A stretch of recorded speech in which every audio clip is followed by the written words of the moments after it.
Welcome to Awkwardish. My name is Ruby, and I'm a blogger, vlogger, and peer specialist who focuses on mental health, substance use, domestic violence, and a few other subjects.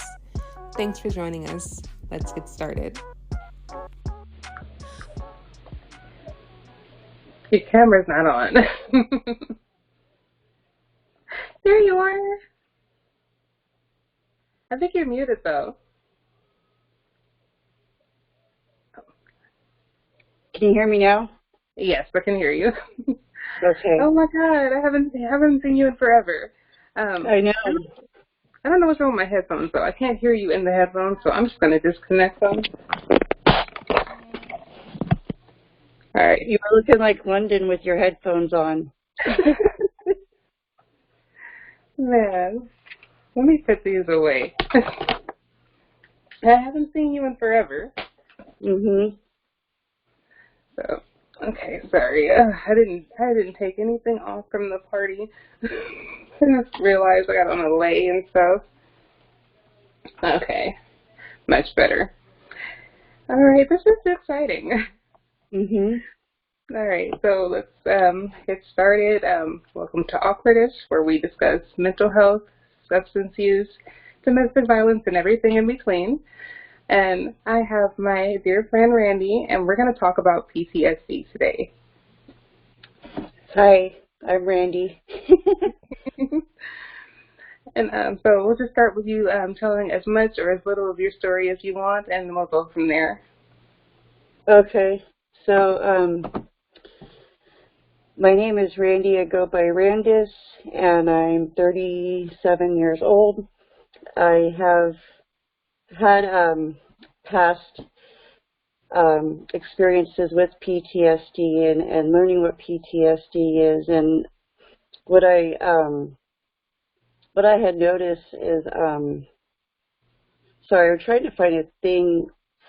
I saw a thing on here earlier that was like stuff that women, like when it had came to women and PTSD, and let me try to pull it up really fast. I'm sorry about that. No problem.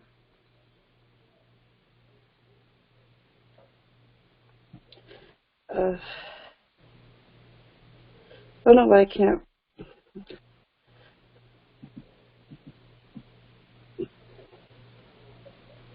Let's see if that was it. For some reason, it's not now. Oh.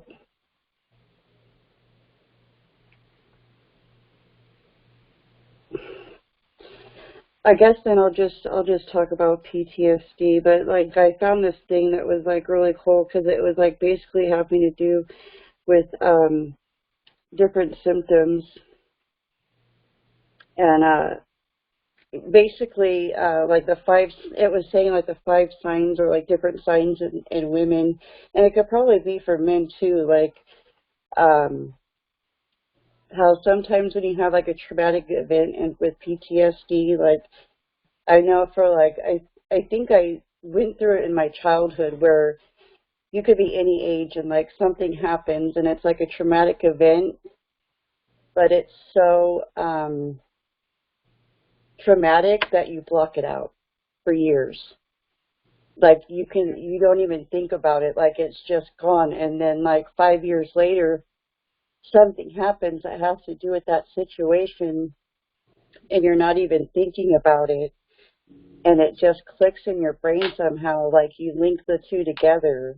And I know for me, like when I was really little, like I saw somebody get shot and killed in front of my grandparents' house, and I was probably like 4 or 5 years old, and all I remember really is like the police wanting to talk to me and my mom saying that not letting the police talk to me because we were too afraid to say something, because they were drug dealers across the street, basically. And Yeah, that could be dangerous. yeah, so I pretty much forgot about it after that, and then like something happened where there was a shooting somewhere like near an area I was in, and it just for some reason brought that back, and like I hadn't thought about it for years, like growing up. Like I completely blocked it out, and then I talked to my mom about it, and she's the one that had reminded me when I was little and that had happened. And it's like it kind of reminds me, like PTSD can kind of remind me of like grief, how there's so many different symptoms and stages of grief. There's also different symptoms and stages of PTSD. And, my main, it's like it was saying too, one of the symptoms is addiction, using to block out that. So I'm going to just keep using drugs, or I'm going to keep using a substance, or I'm going to keep shopping, or I'm going to keep gambling, whatever it is, to kind of like backtrack that feeling and like not have to deal with it. Yeah, like putting a band-aid over a bullet wound. It may alleviate the bleeding for a time, but eventually you're going to hemorrhage. Something's got to give. It just kind of abates that feeling, but eventually it comes back because you're not doing if you're engaging in using a substance or shopping or doing any of these other things. Even working out too much can become an addiction because you're running from the feelings instead of dealing with them. Yeah, I did that a lot with my addiction, and I did it because of my PTSD, but I did it a lot for my mental health, and PTSD is part of mental health. It's a mental disability. It's considered a disability, so just like addiction is considered a disability or a disease. And that's basically what it was, like you said, putting the Band-Aid on it, like just trying to cover it and like not deal with it. But then I would get on like 3-day binges when I would drink, and then like I'd start coming back to reality and like start thinking about certain things again, and like just working myself up all again, and then going on another binge. And yeah, there's just a lot that I've been through, or that I've expressed, that I've gone through PTSD, and I think some of it is still there, but like I'm just blocking it out still. Yeah, and it's hard to work on things when your brain won't even allow you to consciously acknowledge it. I know for me, one of the first signs that I was dealing with PTSD last year was I would just be going about my day, folding laundry, taking a shower, doing something ordinary, and suddenly I would be back right in that moment when everything was happening, and I would, to someone watching me, I just would be frozen, like with a half-folded shirt in my hand, just staring into space, because for 30 seconds to a minute, I would be right back in that car, thinking my life was about to end. Yeah. Was that the story that you had told me about before, when all that stuff happened? Yeah, with my daughter's father, yeah. Yeah. You were smart to record that. Yeah, but, oh God, I still haven't been able to listen to that recording. I listened to the first few minutes. I try to build myself up. Yeah. But yeah, just after the first couple of minutes, it's too much.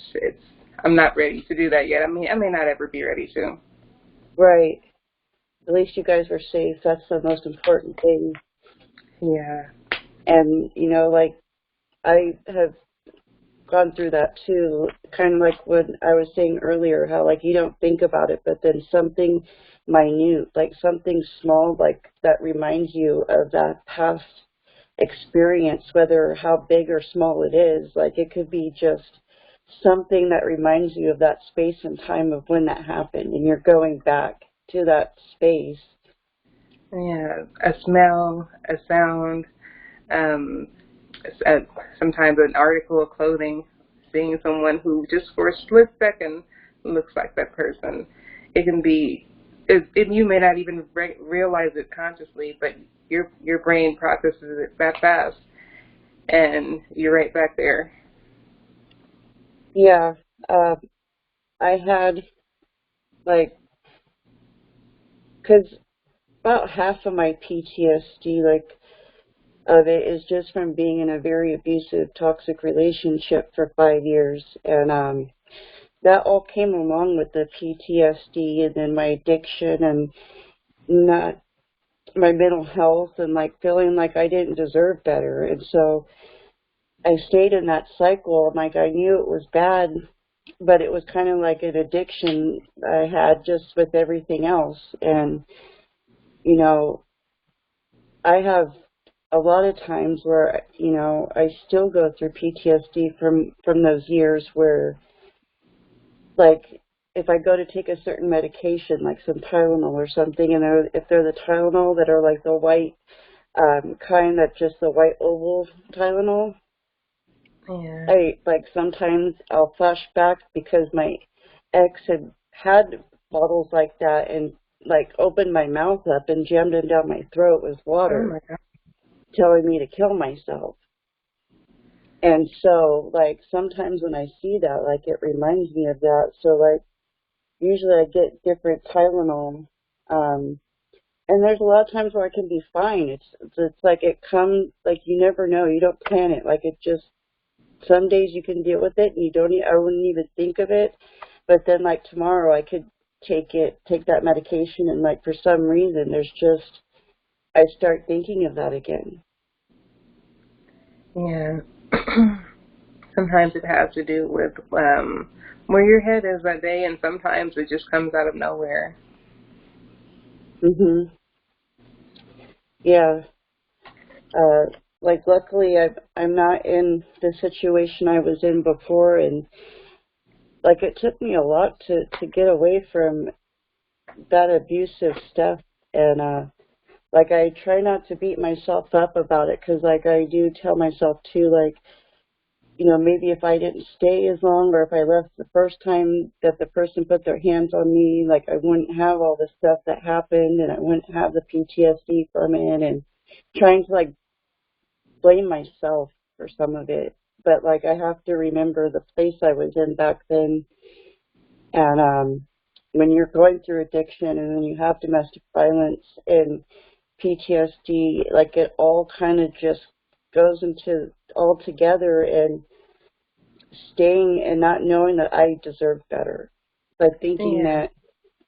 thinking that I couldn't get better than that, and that's what I deserved because of my addiction or because of who I am, and because I didn't care about myself. And my family, we didn't grow up saying I love you. Like we were very like detached, and it wasn't until like my mom died that my grandfather started telling people I love you, because he realized life is short after my mom had passed away. And 'cause my mom was only 48 when she died, and it was from addiction, her health issues from addiction. And like that's PTSD too. I see the stuff my mom went through with her addiction, and I start to get scared when like I start to show signs of certain things that she used to have.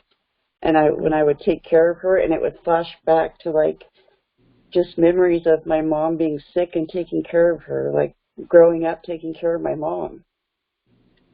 Yeah. I mean, losing a parent, when you know their death is preventable, that's a whole nother level of trauma, that I didn't even realize until recently.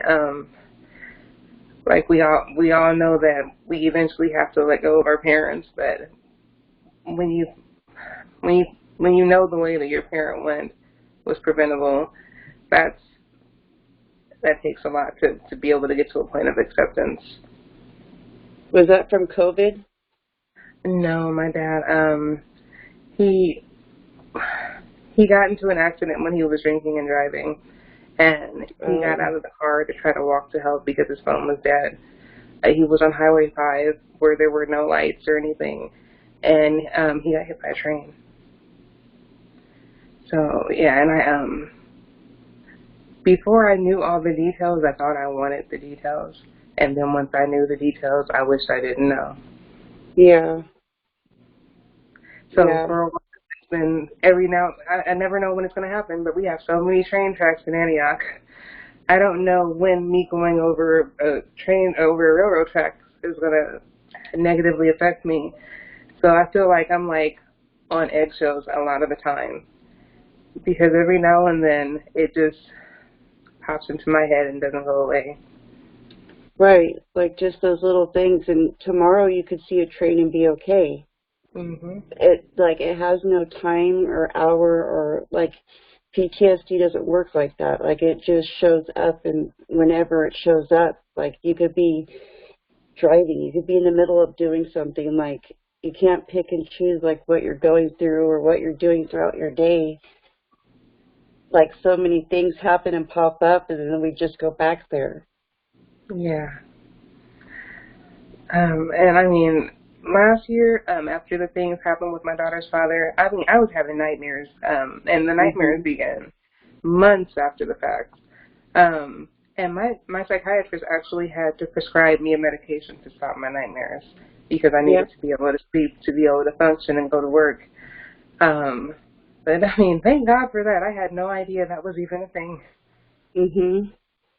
I And that's almost took that probably, medication. yeah, and that's probably what kept me from having nightmares after my dad died, was that I was already taking that medication. There's one of my cats. I can't Yeah. kill the cat. I'm recording a podcast. Don't make noise. Yeah, like my psychiatrist that I was seeing, I haven't seen one in a while, but when I was, she was telling me about that there is medication for PTSD, and I had no idea that they did. I never like took it because I was already taking something for sleep. I was taking like trazodone or something, and so I was able to luckily like take that, and but because like you were saying, like the nightmares, like I would have nightmares. I still do, but not as bad. And I would just have horrible nightmares, and so like I wouldn't want to sleep. Or like when you wake up out of a PTSD nightmare, it takes you a minute to understand like where you are. Like you don't like you think you were in that moment, in that place during that time. Like you were there. Like it feels real. Yeah, and then if you have any other anxiety disorders on top of PTSD, because PTSD is an anxiety disorder, if you have other things like generalized anxiety or panic disorder, that can cause you to spiral like as soon as you wake up, and it makes it harder for you to recognize that you're safe, and it takes longer. Yeah, my psychiatrist, I talked to her about that, and she was saying when I would wake up from a PTSD nightmare or dream, like when I wake up, just kind of look around and like realize like where I'm at, my surroundings, and that I'm okay and that I'm safe, that it's a feeling, it's going to pass, and try to just like do the breathing and meditation, and I tried the like bag thing, but like I felt like I was suffocating doing that. Like they would say like breathe into the bag and then Gosh. or like a straw, and I would just feel more suffocated doing that. So Yeah. luckily, like 70% of the time, I'm able to do breathing or meditation or just taking a moment and relaxing myself and not having to take medication for it. Like I don't even take the trazodone to sleep anymore at night, and I've been able to like, instead of relying on medication, I've been able to like, when I can, get myself kind of in a safe zone and just really focusing on my breathing and like where I'm at and being in the moment in meditation and doing that instead of, before my anxiety would be so bad I would have to take like Valium or something for PTSD, or I felt like I was having a heart attack and I would go to the hospital. And then it would be And an anxiety attack, because those oh God, those make you feel like you're going to die. The doctor had told me in the ER the last time I went, it was the last time I went to the ER for a panic attack. It was a couple of years ago. And they told me, just remember, no one died from a panic attack. And so, like, when I would have them, I would remind myself that, like, no one's died from a panic attack. Like, it sucks in the moment, but it's gonna pass. Like, it's all about getting, like, once you get your breathing down, like, your adrenaline starts to go down too, and the racing thoughts with the PTSD starts to go down, and your blood pressure starts to go down, and that's basically what the medication does. But, like, I've been trying to do it, like, just without having to take medication. So I was taking a lot of Valium a day prescribed for my addiction and PTSD. Okay, well, I mean, you said you got down to it being 70% effective. That's actually really good, especially for coming off of medication, because so many of us become, I don't want to say dependent on the medication because it's a treatment and a lot of the time it is necessary, but so many of us don't even try. I mean, I'll admit I haven't really tried much to deal with it without medication. So eventually I hope to be able to. Yours is still new, too. Yours hasn't been that long. But yeah, eventually I do want to get to where I can control it and at least be able to take my medication as needed instead of the vast amount of antidepressants and anxiolytics that I take right now. Yeah, I do have some Ativan. Like, I have, like, 2 Ativan, like, as a break in case I need it. Like, you know, because I have had moments, like when my grandma passed away, you know, I have PTSD from that really bad. But, like, I don't know if a lot of it I'm blocking, because there's some days where it's really bad. Like, I feel like I'm suffocating. It's so bad. And then my mood starts to get all screwy. Like, I'll start feeling emotional, or I'll feel aggravated and upset. And so I don't know if a lot of dealing with that, I've been blocking out, and it's going to get to where I don't know if I've gotten better with PTSD, or if it's going to be like when I went through stuff before and it took a while for it to hit me, and, like, for me to get it sunk in that it's happening, that it happened. And like my grandma, when because she had my grandpa found her unconscious. She had a brain bleed and died, like, unexpectedly. She had a brain aneurysm, basically. And she, like, thought she had a sinus infection, like always. Like, she always get these bad sinus infections, and then my grandpa noticed she wasn't responsive, and it was like 2 hours later we were, like, you know, trying to do the intubator, and she had a heart attack during intubation and died. And we decided to let her go. And like, I remember sitting with my aunt. She's like, "This isn't real. Like, this is not happening right now." Like, yeah, because it kind of feels like, how did she go from just thinking she has a sinus infection to being gone?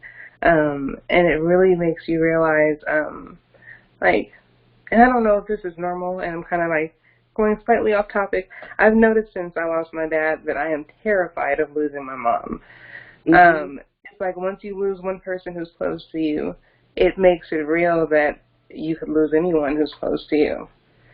So that's, I think, one of the reasons why it takes our brains a while to really be able to get to a point of acceptance with grief. That's why we have these stages, and we may go back and repeat stages before we get to acceptance, because that's one of those things our brains don't really want to, really comprehend, because it brings up all these fears, and they're fears that most people don't want to face.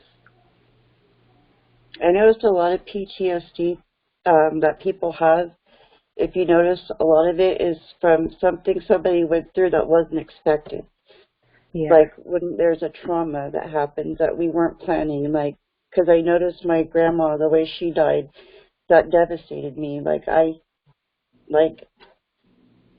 I don't know if I'll ever be okay from that. But then my grandpa dying, I was more okay with it because he was sick. We knew he was dying. Yeah. He had emphysema. It's like when you know someone is when they have something that's pretty much terminal, you have time to prepare, and and then it happens over time. Whereas someone can walk out the door and go to the store and not come back. Mhm. And and a lot of people think of PTSD as being something that happens from a series of traumatic events, but honestly, it can take one thing. There only needs to be one thing, and if it's traumatic enough to you, then it can cause PTSD. Yeah, I had an ex-boyfriend that bubbles, like someone was blowing bubbles at a party, and like they freaked out because there was something that happened in their past with bubbles, and there were someone, they understand, like, why are you so afraid of bubbles? But like it could be the littlest things that just set it and trigger it off. And like I know my grandfather, he went through a lot of PTSD because from what I've told you in the past, when I had the incident where I overdosed, it was, I still don't know if it was a suicide or overdose, because I was like already drunk in a blacked out state, and I had taken a bunch of meds, and like I had done it in the past, but not successfully like I did this last time. And like my dog got my mom's attention, and she happened to go in my room and found me. And my grandfather lived next door, thank God. So he gave me CPR till the medics came. And he told me the story that when he was giving me CPR, they told him to stop. I was dead. I'd been gone too long. But he told me, he's like, how do you stop? Like I couldn't. I couldn't just stop. And so he didn't. And that's what saved my life, was him doing that, to where they got there and they defibrillated me and brought me back. And he had a lot of PTSD from that. From almost losing his granddaughter. Yeah, I can't even imagine that. Because I wouldn't have been able to stop. I mean, they would have literally had to pull me off of one of my children if I were giving them CPR. And yeah, so yeah, I can imagine that being extremely traumatic. But he saved your life, so at least there's that. Yeah, like too, I could see him go through the PTSD. Like and I didn't, like, part of what happened, what I went through with that, like part of why I never really had an attempt after that is because I didn't realize how it affected other people until that happened. And I saw the PTSD that he went through with that. Like, I didn't realize how much it impacted people and how much, like, it really hit people until I saw him. Like, my grandma told me he'd wake up at night, like, yelling my name. Oh. And, or just wake up crying. And he was sick. He had pneumonia when that happened, but he was still able to give me CPR. But because he had pneumonia at the time, they didn't let him see me in the hospital. And I was in a coma and everything. And so, like, he was going through it, not being able to be at the hospital, and them not knowing if I was going to make it. And, but I do remember him telling me, like, it was worth it. Like, to be able to be there and give me CPR, like, he told me, even though he had that happen, like, it was worth it because I was still here. Yeah. And, like, I have a friend that is a Vietnam vet, and not too long ago, someone at the club, at the Aniakalana Club, they had a heart attack inside the club, and they fell, and they stopped breathing, and my friend Michael, that's a Vietnam vet, he gave him CPR until they came and saved his life. And, like, the first thing I thought about was, like, the person that had the heart attack, but I thought about Michael because I'm like, him doing that, I know could trigger back his Vietnam experience. Yeah. And so, like, he's like, that's exactly what I thought, is, like, I flashed back to Vietnam when I was giving him CPR. Yeah. Oh gosh, that sounds like that would be compounded. Because it almost feels like there's an urgency, like I have to save this person, and I can't let this flashback get in the way of what I need to do. And for me, I'm not sure I would be able to do that. I would try, but I'm not sure I would be that strong. Yeah. Yeah, it's when I was looking at that list, it was like 5 symptoms for PTSD and like or causes or like when you have PTSD, like stuff that you go through and it said anger, addiction, and mental health and a couple other things. I didn't get all the way down to reading it, but it's like a lot of it I could relate to, like having the addiction, having anger, having like mood swings because of PTSD. Like it gives you so many other, having PTSD, it also gives you other disorders as well, or it makes other disorders that you have come out even stronger. Yeah, there's a lot of comorbidity. Like I said, especially with other anxiety disorders. And then, as you know, anxiety and depression tend to go hand in hand. Um, and then those in each thing tends to feed off of each other.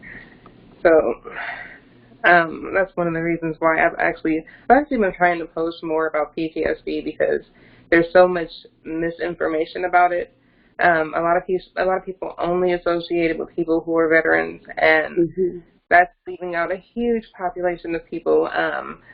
Kids go through PTSD, sexual assault victims, survivors of domestic violence. Um, and I mean, like I said, it can happen from a series of traumatic events, or it can happen from one traumatic event. And people should understand, and people should feel okay asking for help, and shouldn't be shamed because they don't fit into this box that society has decided, of what people who have PTSD look like.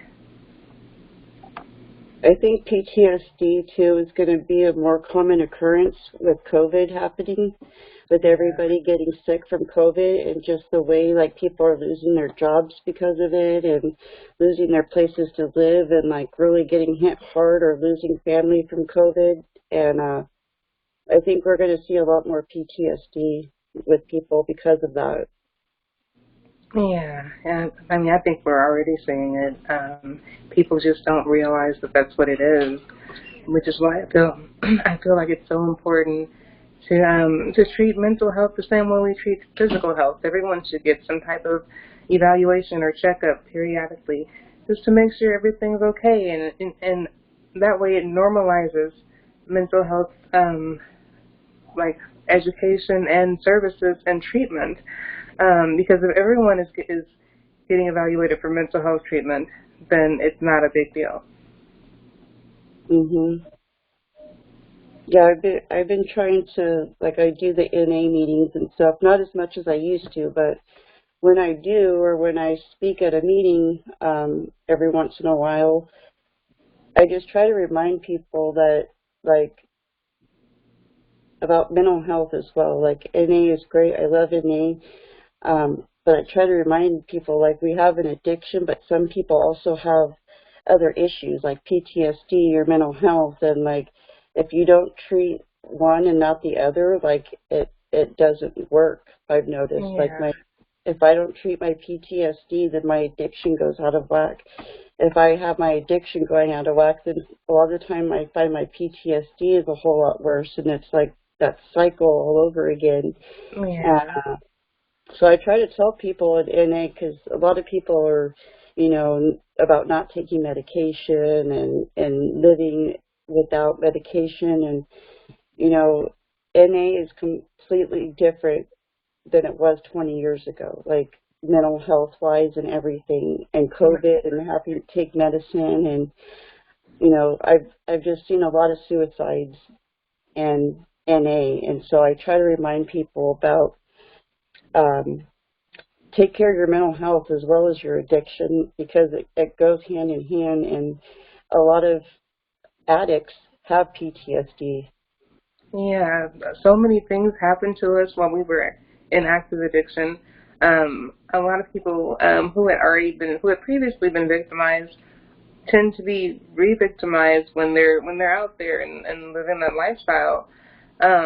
So the same way that we tell people that there's no shame in asking for help when we want to get clean, there's no shame in asking for help if you're struggling mentally, even if you don't have the right words to express what's going on with you.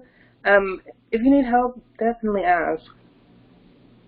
Yeah, there's like 1-800 numbers you can call. There's stuff online. Like, because of COVID, I see they do a lot more stuff online with PTSD and mental health, and like people reaching out just needing help, and like 24-hour chat rooms and videos, and where people can go on there if they wake up with like PTSD or something in the middle of the night. Like, there's something you can do for it. Like, you can call somebody, or you can go on, if you type in Google, like, you'll find those places where you could go and do that.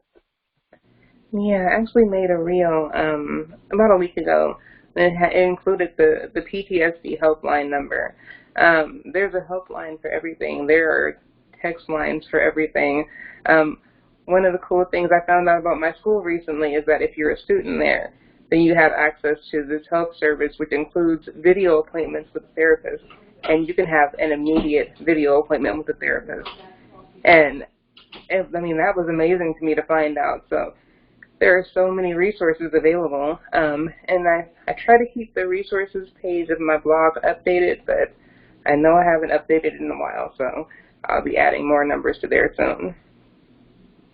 Yeah, I noticed too, someone, I never knew it existed. It was something called CERT, I want to say, CERT, and so there was a woman down at the Anyakalano Club that was going through mental health and addiction at the same time, like just very paranoid and schizophrenic and PTSD and just really stressed. And the father had told me, if you see her like this down here, please don't call the police. This is a number, I believe it was CERT or something, and he gave me this number, and he's like, they'll come and talk to her, like they'll, in plain clothes, they'll come and talk with her and like get her some help, compared to like if you call the police. And a lot of people with PTSD see the uniform and they get scared when it's just something like a mental health issue. CRT, that's what, Crisis Response Team. Yeah, I had to think about it. Like, that sounds really familiar. Yeah. Yeah. So I think that's really cool. And for teenagers, they have MCRT, Mobile Crisis Response Team, but they're the same thing, where you call the number, they send out a mobile team, and they can evaluate and take someone for services if they choose to, which I found that out when I was going through Spirit, and I was like so blown away that we actually have something like that in this county, because our county definitely needs it. Yeah, I like, ever since then, and like since he told me that, like, I think of that completely different. Like, because where I live, there's people I could tell that have a lot of PTSD and that are homeless, and they have PTSD, schizophrenia, and like sometimes when they're out there, they're a danger to themselves or others.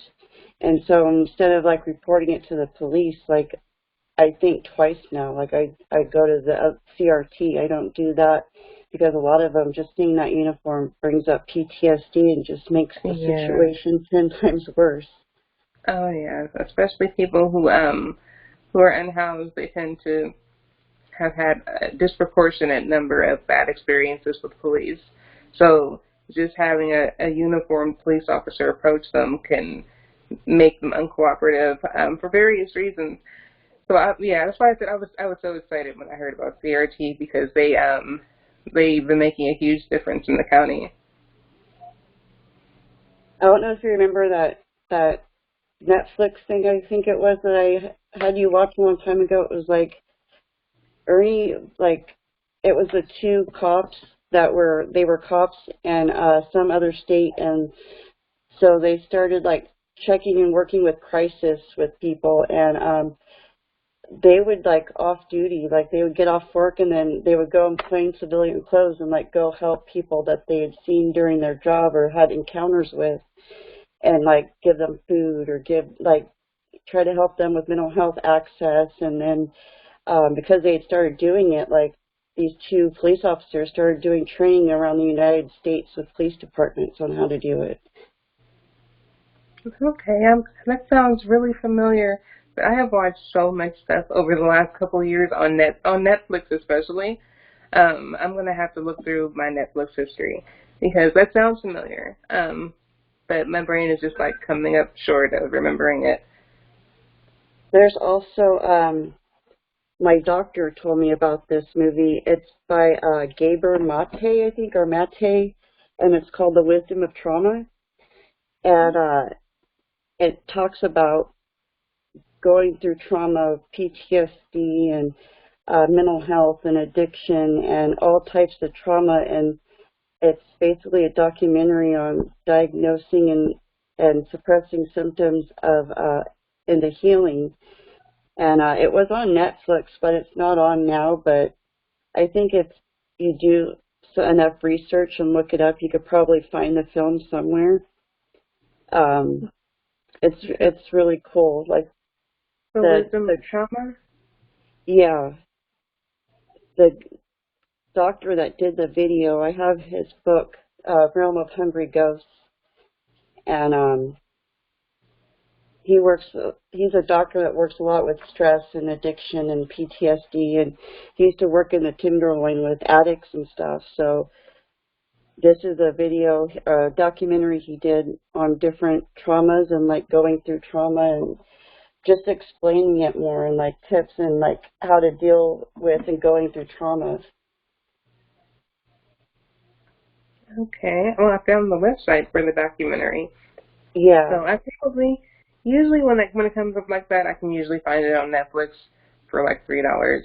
So I will look that up after this because that sounds really interesting. Mhm. All right, so we're gonna wrap up now because I can hear my kids hovering outside my door. But thank you so much for coming on and talking to me. I'm gonna get this edited and put out by tomorrow. And Okay. also don't forget to like call me later because I'm gonna give you the advanced recording link.